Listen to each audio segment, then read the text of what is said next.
গোড়াতেই এত গলদ থাকলে পরে কি হবে? হ্যাঁ, না, ব্যাপারটা তো জানাতে হবে।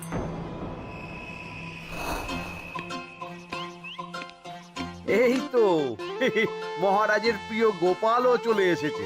তাহলে এবার সভা শুরু করা যাক মহারাজ। সে আপনি যাই বলুন না কেন মন্ত্রী মশাই, আজ আমার আপনার সাথে ঝগড়া করার কোনো ইচ্ছেই নেই। কেন গোপাল, কি হয়েছে তোমার? কি আর বলি মহারাজ, কৃষ্ণনগরের ভবিষ্যৎ দেখে আমি তো ভাষাই হারিয়ে ফেলেছি। বলো কি, কৃষ্ণনগরের ভবিষ্যৎ? তা শুনি শুনি, খুব ভালো কিছু নিশ্চয়ই। এতে আর শোনার কি আছে মহারাজ, অবশ্যই ভালো হবে। সে কথা তো আমি একবারও বলিনি মন্ত্রী মশাই। আহা গোপাল, ভনিতা না করে বলি ফেলো না দেখি, কি এমন দেখেছো কৃষ্ণনগরের ভবিষ্যৎ? তাহলে শুনুন, কৃষ্ণনগরের ভবিষ্যৎ ঘোর অন্ধকারে, মোটেই ভালো নয়। হ্যাঁ, বলো কি? কৃষ্ণনগরের ভবিষ্যৎ বলতে আমি ছোট ছোট ছেলে মেয়েদের কথাই বলছি। ওরাই তো আমাদের কৃষ্ণনগরের ভবিষ্যৎ। ঠিক কথা, কিন্তু তার সাথে অন্ধকারের কি সম্পর্ক? সম্পর্ক আছে মহারাজ। আজ সকালে রাজসভায় আসার পথে দেখি পাঠশালায় বাচ্চাদের পড়াশোনা বাদে সবই হচ্ছে। তা এরকম চলতে থাকলে কি করে রাজ্যের ভালো হবে বলুন দেখি? না হওয়ারই বা কি আছে শুনি? পড়াশোনার সাথে রাজ্যের ভালো খারাপের কি আছে? সত্যি, মন্ত্রী হয়েও যে আপনি এসব কথা বলেন ভাবলেও অবাক লাগে। গোপাল, মুখ সামলে কথা বলো। আপনিও তাহলে আগে বুঝুন, তারপর কথা বলুন। উফ, আবার শুরু হয়ে গেলে তোমরা। ক্ষমা করবেন মহারাজ, কিন্তু আমি তো কিছু শুরু করিনি। মন্ত্রী মশাই তো না বুঝে কথা বলছেন। আপনি বলুন মহারাজ, বাচ্চারাই তো সমাজের ভবিষ্যৎ। হ্যাঁ, ওরা এখন যা শিখবে সেটাই তো পরে কাজে লাগাবে। ঠিক ঠিক, শিক্ষার গুরুত্ব অনেক, তাকে এত অবহেলা করলে তো চলবে না। সেটাই তো মহারাজ, একে তো সকলে পাঠশালায় আসে না, তার উপর যে কয়জন আসে তাদের মধ্যেও কেউ খেলে বেড়ায়, কেউ ঘুরে বেড়ায়, এসব হয়। বুঝলাম, কিন্তু রাজপণ্ডিত কিছু বলে না। কি করে বলবেন মহারাজ? উনি তো নিজেই ঘুমে ঢুলতে থাকেন। কি? আমি কালই রাজপণ্ডিতের সাথে এই ব্যাপারে কথা বলবো। কিন্তু শুধু রাজপণ্ডিতের সাথে কথা বললেই হবে না মহারাজ, তার সাথে এমন কিছু করতে হবে যাতে ছেলেপুলেরা রোজ পাঠশালায় খুশি মনে এসে পড়াশোনা করে। তার জন্য কি করা যায় বলো তো? আর তোমার কাছে কি কোনো উপায় আছে? থাকলে তো আগেই বলে দিত, এত সময় ধরে অভিযোগ করে যেত নাকি? আচ্ছা, আপনার কাছে কি কোনো উপায় আছে মন্ত্রী মশাই? মানে এখন নেই, ভাবতে হবে। তাহলে একটু চুপ করে থাকুন। ছাড়ো না গোপাল, তুমি বলো।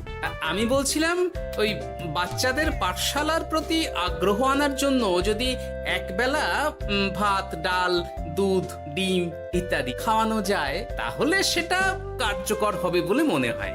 অসম্ভব, রাজ্যের কত খরচ বেড়ে যাবে জানো?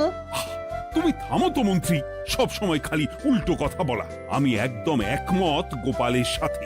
কৃষ্ণনগরের উন্নতির জন্য আমি সব করতে রাজি।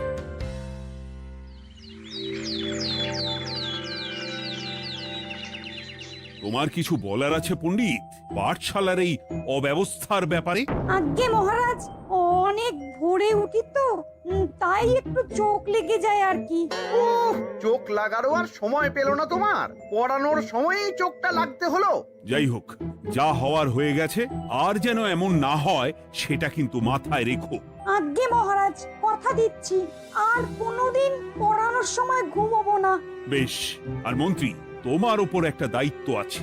বলুন মহারাজ। তুমি পাঠশালাতে পড়াশোনা শুরু করতে পারবে এমন বয়সী সকল বাচ্চাদের মোট সংখ্যাটা জেনে কোনো দোকানদারের কাছে গিয়ে সেই পরিমাণ শস্যপাতি আর ডিমের বায়না দিয়ে আসবে।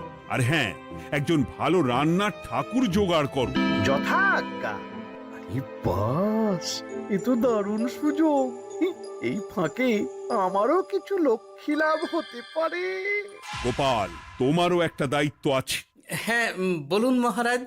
মন্ত্রী যে দোকানদারের কাছে সব জিনিসপত্র বায়না দেবে, সেখান থেকে জিনিসপত্রগুলো নিয়ে তুমি রোজ পাঠশালায় পৌঁছে দেবে, কারণ এসব ব্যাপারে মন্ত্রীর ওপর আমার ভরসা নেই। ঠিক আছে মহারাজ।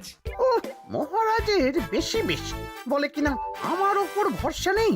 সব জোগাড় করব আমি, আর শেষ বাজিটা মারবে গোপাল। আরে না, ভালোই হলো। আমি যদি কিছু করিও তবু দোষ পড়বে গোপালেরই উপর। কি ব্যাপার, মন্ত্রী মশাই কিছু বললো না এটা শুনে? কি ভাবছে এত? ঠিকই বলেছেন মহারাজ। এসব কাজ গোপালই ভালো করতে পারবে। বাবা, ওভাবে কেন বলছো গোপাল? আমিও তো চাই কৃষ্ণনগরের ভালো হোক। বেশ, ভালো হলেই ভালো। শোনো ঠাকুর, তাহলে ওই কথাই রইলো। দেখো যেন কোনো ভুলচুক না হয়। ঠিকঠাক কাজ করলে ভালো বকশিস পাবে। কেমন? হ্যাঁ হুকুম, কোনো ভুল হবে না। পাথর ভেঙে এক বস্তা কাঁকর আমি তৈরি করেই এনেছি, আর অর্ধেক দুধে অর্ধেক জল মেশানো আর ডিম সরানো, এই তো সব হয়ে যাবে। হ্যাঁ, তবে দেখো গোপাল যেন এর টের না পায়। না না হুকুম, দু গোপাল কেন, কাক পক্ষীও টের পাবে না।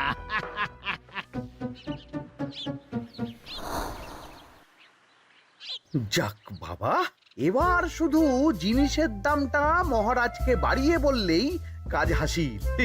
এদিকে অতিরিক্ত মূল্যটাও আমার হবে, আর বাকি জিনিসগুলো বিক্রি করার পর সেই দামও আমারই হবে।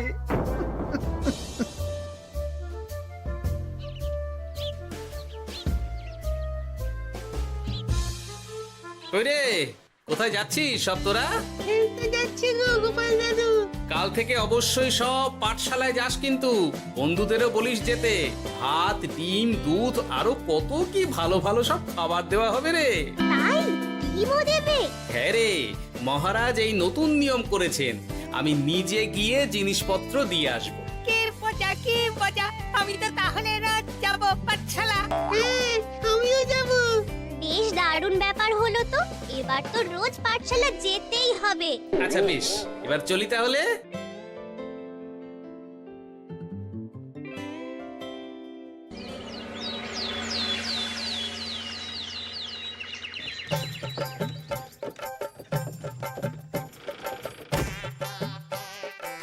এই নাও গো ঠাকুর, সব জিনিস নিয়ে চলে এসেছি। একবার মিলিয়ে নাও দেখি। ঠিক আছে গোপাল দাদা, এখনই সব দেখে নিচ্ছি।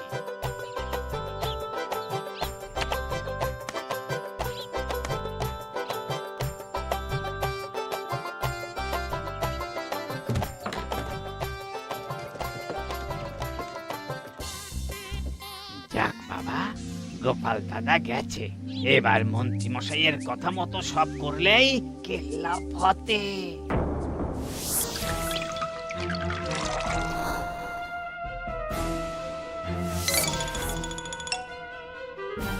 কই গো ঠাকুর? এই তো হুকুম, আপনার কথা মতো সব কাজ হয়ে গেছে। ওই দেখুন, ওখানে জিনিসগুলো রাখা আছে, আপনি নিয়ে যেতে পারেন। বাবা বাবা, খুব ভালো, খুব ভালো।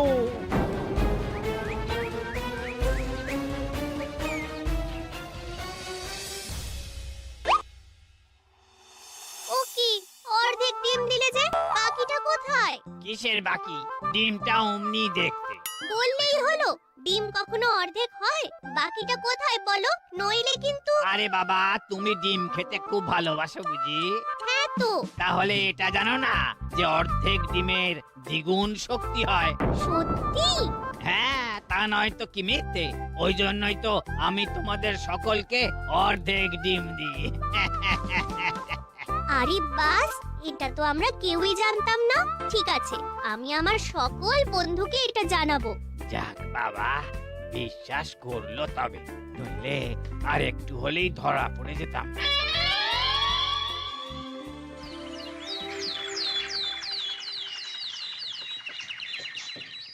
আরে, রান্নার ঠাকুর কারোর সাথে কথা বলছে মনে হচ্ছে। পেছন থেকে দেখে তো মন্ত্রী মশাই বলে মনে হচ্ছে। একটু কাছে গিয়ে দেখি তো কি ব্যাপার।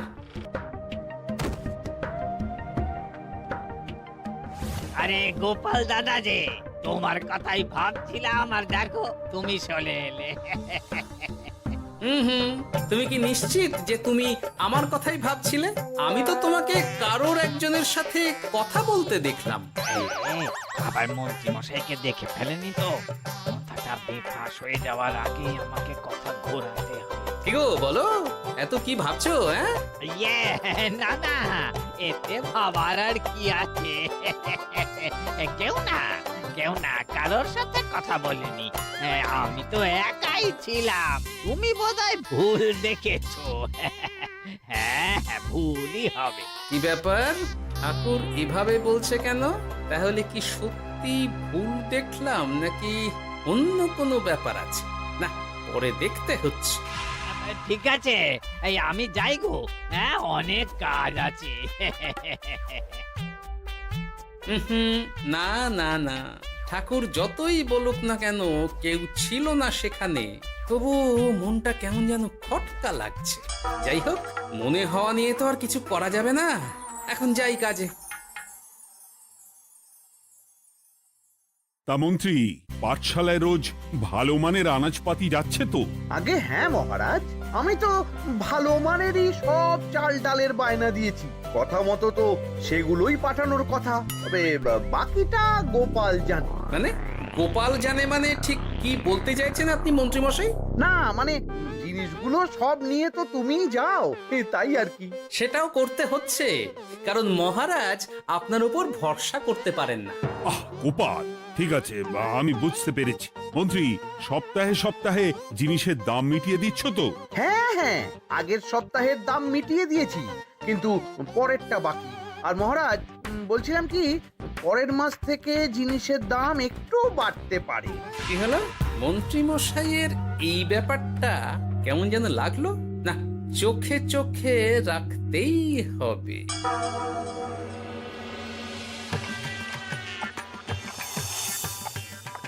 কিরে বুটি, তুই অর্ধেক ডিম খেয়ে বাকি অতটা রেখে দিলি কেন? রান্নাটা ভালো হয়নি বুঝি? না গো দিদা, খুব ভালো হয়েছে। আমি তো আসলে এখন এমনই খাচ্ছি। শিখিরি, কেন রে পুটি? তোর তো ডিম খুব প্রিয় ছিল রে। এখনো ভালো লাগে। তাহলে পুরো ডিম খাচ্ছিস না কেন?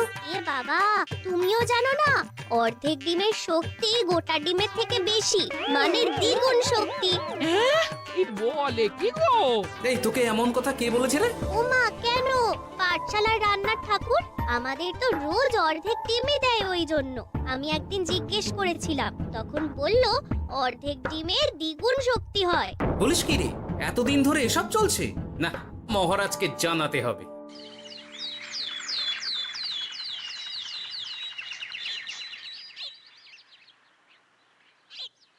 আরে গোপাল এত সকাল সকাল রাজবাড়ির দিকে যাচ্ছে কেন?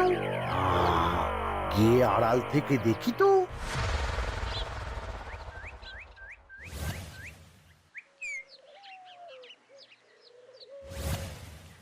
বলো গোপাল, কি হয়েছে? হঠাৎ কেন এভাবে একা দেখা করার কথা বললি? আসলে মহারাজ, আমি চাই না এই ব্যাপারটা মন্ত্রী মশাই জানুক, তাই একান্তে আপনার সাথে কথা বলতে চাই। কেন, কি হয়েছে সব খুলে বলো। তাহলে শুনুন মহারাজ।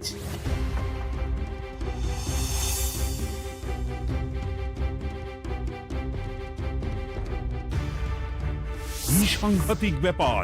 আমি এখনই ওই রান্নার ঠাকুরকে কারাগারে বন্দি করার আদেশ দিচ্ছি। না না মহারাজ, সেটা ভুলেও করতে যাবেন না।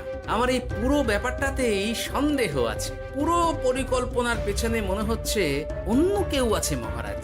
তুমি ঠিক কার কথা বলতে চাইছো? প্রমাণ ছাড়া তো আমি কারো নাম বলতে পারবো না মহারাজ। এই রে, গোপাল বোধহয় সবটা বুঝতে পেরেছে। এবার কি করে নিজেকে বাঁচাই? কি করি? পেয়েছি। শোনো ঠাকুর, এখন কিন্তু মহারাজ সবটা জেনে গেছে, তাই দেখো যাই হয়ে যাক না কেন আমার নামটা যেন না আসে, নইলে কিন্তু তোমাকেই রাজ্য ছাড়া হতে হবে। না না হুকুম, দয়া করে এ কাজ করবেন না। আমি মরে গেলেও আপনার নাম নেব না। মাথায় থাকে যেন। বলো বলো, তুমি কেন এমন করেছো? আগে আগে আমি নিজে থেকে এসব করিনি মহারাজ। আমাকে এসব করার জন্য বাধ্য করা হয়েছে। কে তোমাকে সব করতে বলেছে? আগে গোপাল দাদা। কি মিথ্যে কথা। বেশ হয়েছে, এবার ঠেলা বুঝুক গোপাল। দেখলেন মহারাজ, খুব ভরসা করতেন না আপনি গোপালের ওপর? ভাবা যায় তলে তলে এই। মহারাজ, আমি সত্যিই সবকিছু করিনি। আমি যদি এটাতে যুক্ত হতাম তাহলে কি আপনাকে নিজে থেকে এসব জানাতাম? দেখো গোপাল, এখন এসব কথা বলে কোনো লাভ নেই। সবাই জানে তোমার মাথায় কত বুদ্ধি। তুমি ইচ্ছা করে আগে গন্ডগোল করে তারপর সেটা ঢাকতে নিজে থেকে সব বলছো। গোপাল, তুমি সত্যি করেছো কি করনি সেটা কিন্তু তোমাকেই প্রমাণ করতে হবে। এটা যেমন সত্যি যে এসব যে ঘটছে সেটা তুমি আমায় জানিয়েছো প্রথম, তেমনি এটাও সত্যি যে প্রতিদিনের শস্যের বস্তা তুমি নিয়ে যাও পাঠশালায়, তাই তোমাকেও যে সন্দেহের তালিকা থেকে বাদ দেওয়া যাবে না। বেশ, তাহলে আমি প্রমাণ জোগাড় করেই তবে এই রাজসভায় পা দেব।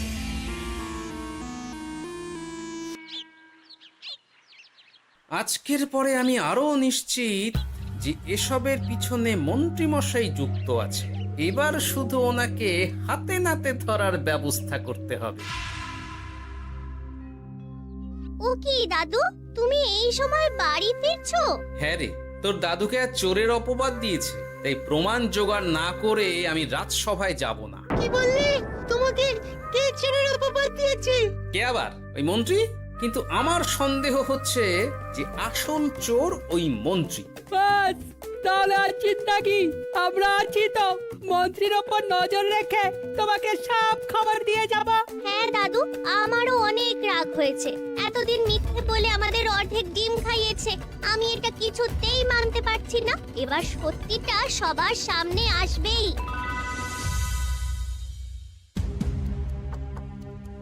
নাও নাও, আজকে চাল ডাল সব এই বস্তাতে আছে। এই নিন আজকের মূল্য। দেখো, অর্থটা কিন্তু বড় কথা নয়। তোমার যে রোজ বিক্রি বাট্টা বেড়ে গেছে, আর তার জন্যই তোমার তো আমাকে মিষ্টি খাওয়ানো উচিত। একদম, আমি কালই আপনাকে মিষ্টি খাওয়াবো, একদম পাকা কথা। তাহলে আজ চলি, কাল দেখা হবে। দেখলি মন্ত্রী মশাই কি বদমাইশ। চল এখনই গিয়ে গোপাল দাদুকে সব বলি।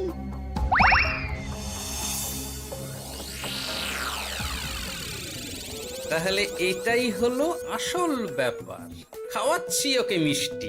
হ্যাঁ গোপাল দাদু, একেবারে আচ্ছা করে দাওয়াই দিও। আচ্ছা শোন, আমার মাথায় একটা বুদ্ধি এসেছে, বুঝলি? কাল তোরা ওই পাশের গ্রামের দোকানদারকে কিছু একটা করে আটকে রাখ, আর আমি সেই সুযোগে মন্ত্রীর সাথে দেখা করব। আচ্ছা, তুমি কোনো চিন্তা করো না। ঠিক আছে, তোরা এখন যা, আমিও একবার মহারাজের সাথে দেখা করে আসি।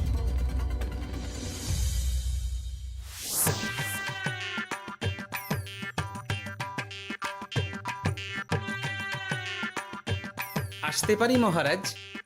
আরে গোপাল জি, এসো এসো। মহারাজ, কথা মতো আমি প্রমাণ জোগাড় করে ফেলেছি, কিন্তু সেটা দেখার জন্য আপনাকে কাল আমার সাথে একটা জায়গায় যেতে হবে। বেশ, আমি যাব।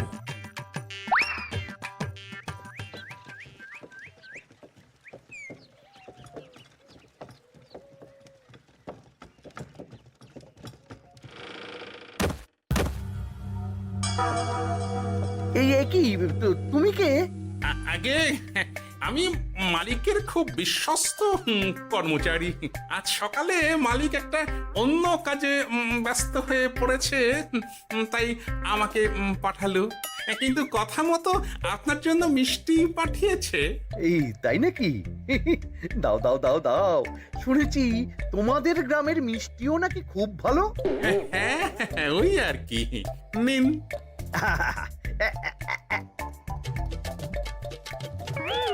এই, ওরে বাবারে, ওরে বাবারে, মরে গেলাম রে, বাঁচাও। কেমন চলে গেল, লাগছে চলে গেল। মন্ত্রী মশাই?